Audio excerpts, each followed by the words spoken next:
You want to know the scariest thing about this Five Nights at Freddy's movie? It had the potential to be a good horror film, like a good introduction to the genre for a younger generation.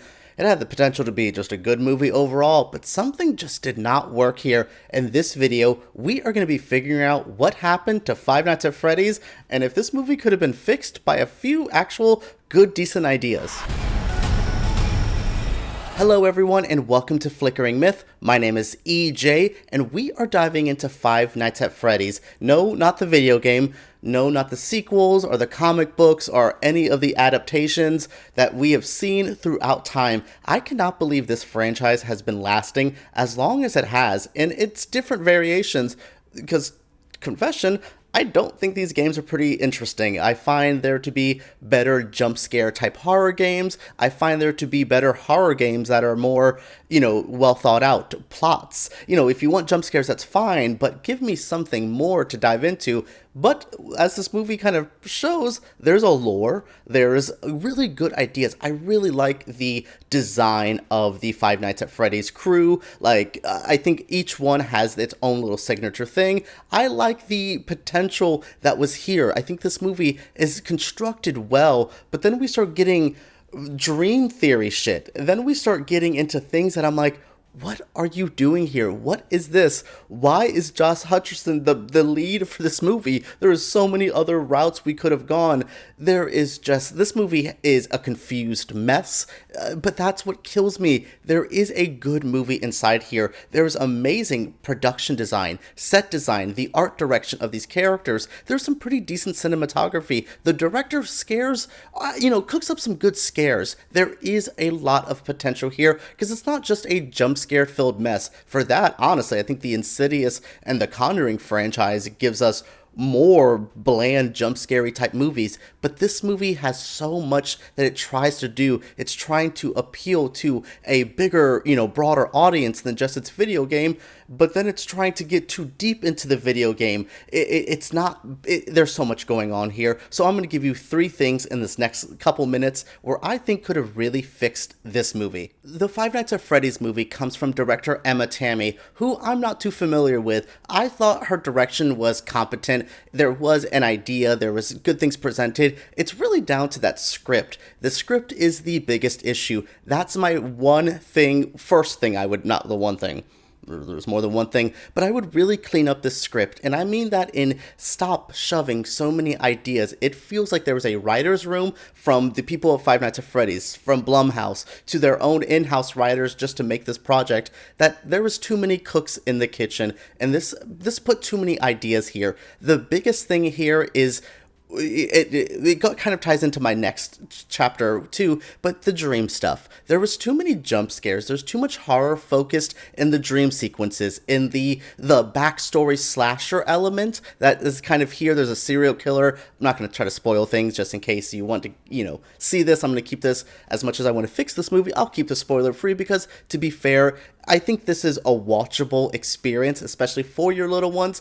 That's also part of the script thing we'll talk about as well. But the script really had a lot of stuff that it was trying to do. Their dream stuff. Josh Hutcherson is reading about dream theory. There's scenes where he falls asleep while working and he's seeing kids. He's haunted by something that happened in his past.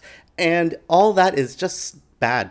It's bad. It's bad. There's ooky spooky kid stuff, which I guess is probably part of the lore of Five Nights at Freddy's, but it didn't need to be here. What this movie did for a first movie, introduce the animatronics, introduce the Five Nights at Freddy's setup. You're going through the thing. You could have made this almost a haunted house film where you have these animatronics looming and much like the game is. As much as I don't think the game is a groundbreaking concept, it's simple. This movie needed to be simpler, and I know that's usually not what you want movies. You want more to it, but this movie could have just been scaled back a bit, really focus on what we needed to. You can have the jump scares, but you can also give me traditional old school haunt. haunts. And I think that could have worked for younger audiences and the grown-ups who either are trying to watch this because they're fans of the games or because they're taking their 13 to 15-year-olds because they're into this kind of movie. It's weird because I think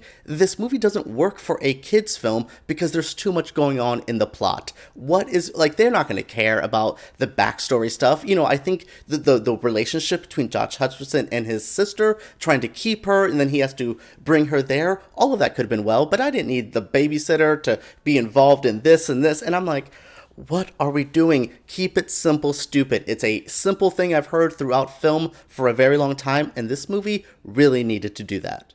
For this movie being called Five Nights at Freddy's, I feel like I didn't spend enough time with Freddy and his gang of evil animatronics. Chica, Foxy, Bonnie, all of these things. I'm like, give me more. They spent such amazing efforts building these wonderful things. Like, I think the suits or the animatronics that they built for this are top tier. What was it, Jim Henson production? It's Jim Henson. Why are they not in almost every single frame of this movie? You're not making Jaws. You don't have to hide your monster from me to build suspense. Give it to me. Give it to me early on. There's like a couple scares early on in the thing where they're showing shadows and, you get a creepy glimpse of something. Those really work to build up the tension. But when we're focusing on other things, when we have the Matthew Lillard character, which if you know anything about it, you know about his character, there's so much other things we're doing here that I wanted more time with our monsters. I absolutely hated Willy's Wonderland, the movie that had Nicolas Cage that was just a Five Nights at Freddy's homage. But I got more with them damn animatronics in that movie than I got with the iconic Five Nights at Freddy's. I feel like I can go to Chuck E. Cheese in the modern era and spend more time with haunted animatronics than I could have with this movie. That's what's frustrating here. It has that potential. It gives me a little bit of something, and then I'm like, oh, okay. Like, there's another version of Freddy Fazbear that they show that I'm like, ooh, more ideas here. Oh, we're doing more haunted kid stuff. And again, if that is part of the lore, and it could be, you can give me backstories with the stuff, not in my first movie.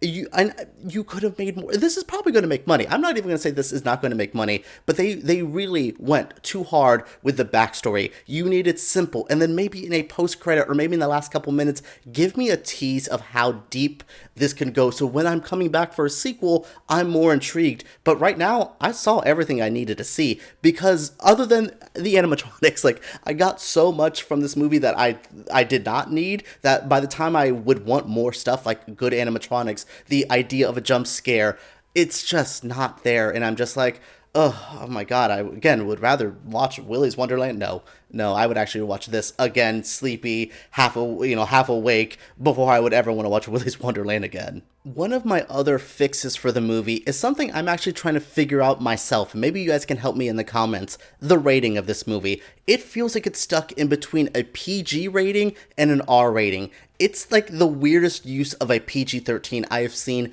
in quite some time. I don't know where I would fix that, though. Would I make this a more R-rated adult experience? Add a little bit more of terror, add a little bit more gore to maybe feed a different type of horror audience, or make this a PG film and give me pure on Goosebumps. I find the Goosebumps movies, the two that we got in theatrical releases, and hell, even the new Goosebumps series, to be more scary, to be more haunting than this, or at least more entertaining. This just really struggled with who it was for, and that goes down to the script, that goes down to not building the right type of scares, that includes, just a lot of the lack of tension this movie had. There was so much scares being built, and then they would just not they wouldn't pack the punch you would expect. And I feel like that's because it was like filmed building up to the scares in that pure R-rated, like, oh, well, we know what they're gonna do. Give me, elevated horror type of scares, and then bam, undercut it instantly with the reveal of the scare, and then it feels something straight out of a Scooby-Doo movie. Like, it's confused. This movie is definitely confused. It's a mess, as I said earlier, but it's confused on who it's for. Who were they making this for? It's weird when fandoms, though, are this broad. This is a very young audience. I have a kid in my life who, loves the idea of Five Nights at Freddy's. Probably 5 years old, still too terrified of it. But then also have grown-up friends who are just like, oh, I love this stuff. That's what's hard. You don't know who to market this to, who is the demographic for this movie, and that's where this purely struggles. It doesn't know who it's for. It doesn't know what it wants to do. From the script, from the scares, from the filmmaking, it's just a confused mess, and it could have not been. We didn't need to be making this review right now. Another swing and a miss for Blumhouse this year. I have a whole video planned about Exorcist Believer. It's coming. We're talking about franchise filmmaking and how there's another sequel to a long franchise that was much better this year. But goodness, this movie, I don't know. I would say watch it on Halloween with your friends or your little ones. It's not the worst movie I've seen this year. Exorcist Believer, there's a couple other ones, Insidious, The Red Door. All of those are pretty damn bad too. This one just feels like, okay, it's a letdown. There was things that could have worked here. There's things that do work here. But overall, I'm just left pretty cold on it. What did you guys think of Five Nights at Freddy's? Share your feelings in the comments below. What did you think of this review? Share those thoughts. Give me a thumbs up, subscribe, all that jazz. And let's talk about Five Nights at Freddy's right down below.